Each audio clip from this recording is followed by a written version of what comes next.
Ito po si Kuya Eli. At ito ang aking kwento.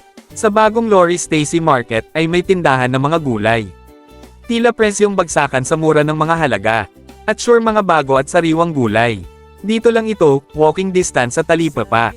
Sa way papuntang clubhouse. Katabi ng JV's Motor Shop at Dambis Foodies. Kuya Eli ang gabay, laging good vibes ang taglay.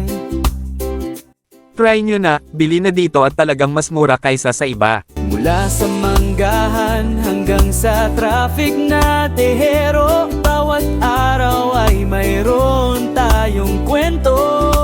Ito po muli si Kuya Eli. Thank me later. Mga kwento ni Kuya Eli sa Gentry, sama-sama tayo sa